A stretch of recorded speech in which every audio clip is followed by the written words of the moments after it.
Inner meaning of the mystery. I was myself tolerably patient, and half inclined again to throw aside doubt and to accept Van Helsing's conclusions. Quincey Morris was phlegmatic in the way of a man who accepts all things, and accepts them in the spirit of cool bravery, with hazard of all he has to stake.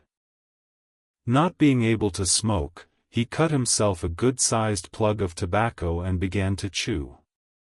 As to Van Helsing, he was employed in a definite way. First he took from his bag a mass of what looked like thin, wafer-like biscuit, which was carefully rolled up in a white napkin. Next he took out a double handful of some whitish stuff, like dough or putty. He crumbled the wafer up fine and worked it into the mass between his hands. This he then took, and rolling it into thin strips, began to lay them into the crevices between the door and its setting in the tomb. I was somewhat puzzled at this, and being close, asked him what it was that he was doing. Arthur and Quincey drew near also, as they too were curious. He answered, "I am closing the tomb, so that the undead may not enter." "And is that stuff you have put there going to do it?" asked Quincey. "Great Scott! Is this a game?" "It is." "What is that which you are using?" This time the question was by Arthur. Van Helsing reverently lifted his hat as he answered, "The host. I brought it from Amsterdam. I have an indulgence." It was an answer that appalled the most skeptical of us, and we felt individually that in the presence of such earnest purpose as the professor's, a purpose which could thus use the to him most sacred of things, it was impossible to distrust. In respectful silence we took the places assigned to us close round the tomb, but hidden from the sight of any one approaching. I pitied the others, especially Arthur. I had myself been apprenticed by my former visits to this watching horror, and yet I, who had up to an hour ago repudiated the proofs, felt my heart sink within me.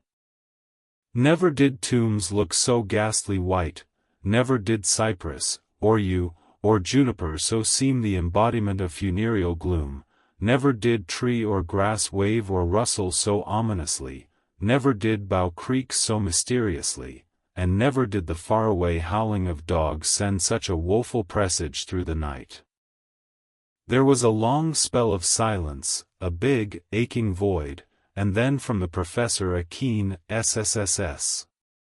He pointed, and far down the avenue of yews we saw a white figure advance, a dim white figure, which held something dark at its breast.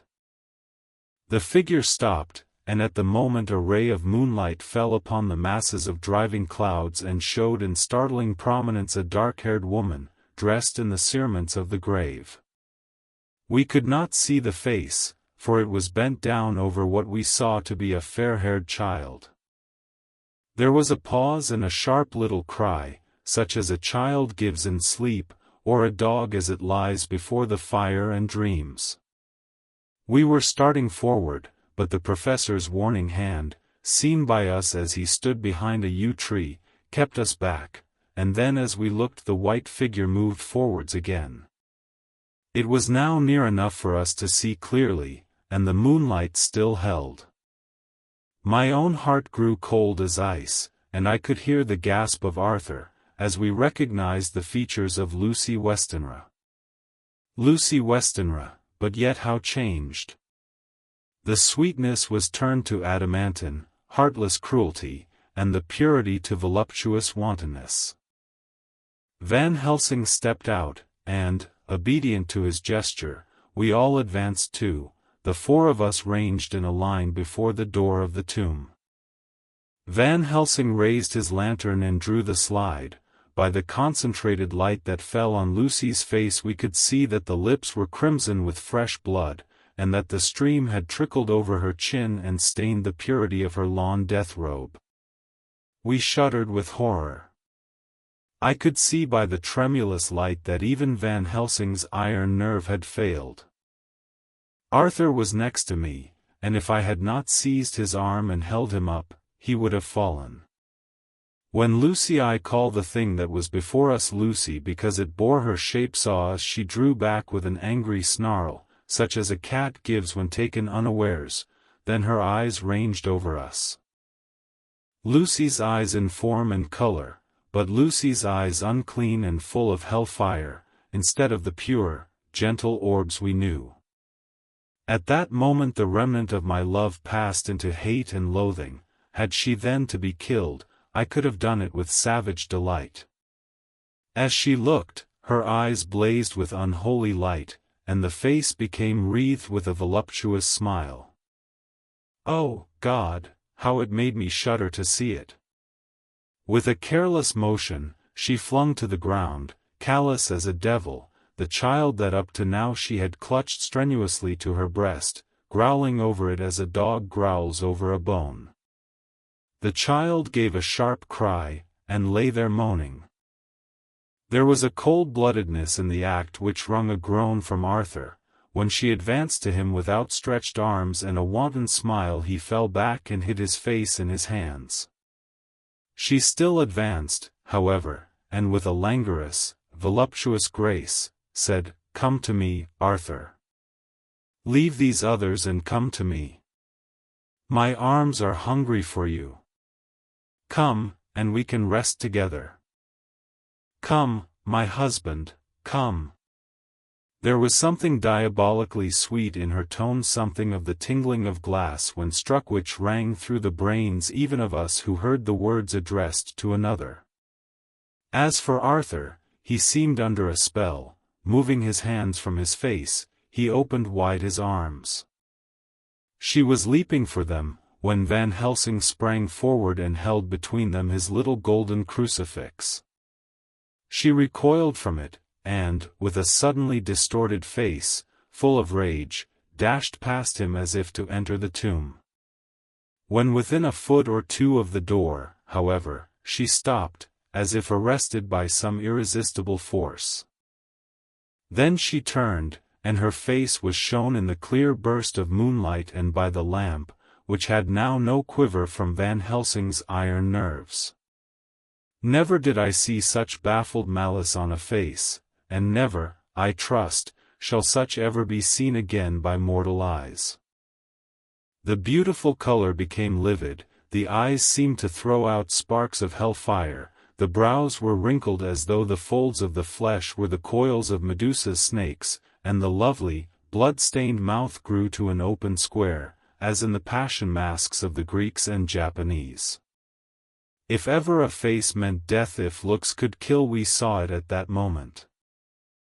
And so for full half a minute, which seemed an eternity, she remained between the lifted crucifix and the sacred closing of her means of entry. Van Helsing broke the silence by asking Arthur, "Answer me, O my friend. Am I to proceed in my work?" Arthur threw himself on his knees, and hid his face in his hands, as he answered, "Do as you will, friend, do as you will. There can be no horror like this ever any more," and he groaned in spirit. Quincy and I simultaneously moved towards him, and took his arms. We could hear the click of the closing lantern as Van Helsing held it down. Coming close to the tomb, he began to remove from the chink some of the sacred emblem which he had placed there. We all looked on in horrified amazement as we saw, when he stood back, the woman, with a corporeal body as real at that moment as our own, pass in through the interstice where scarce a knife blade could have gone. We all felt a glad sense of relief when we saw the professor calmly restoring the strings of putty to the edges of the door. When this was done, he lifted the child and said, "Come now, my friends, we can do no more till tomorrow. There is a funeral at noon, so here we shall all come before long after that. The friends of the dead will all be gone by 2, and when the sexton lock the gate we shall remain. Then there is more to do, but not like this of tonight. As for this little one, he is not much harm, and by tomorrow night he shall be well. We shall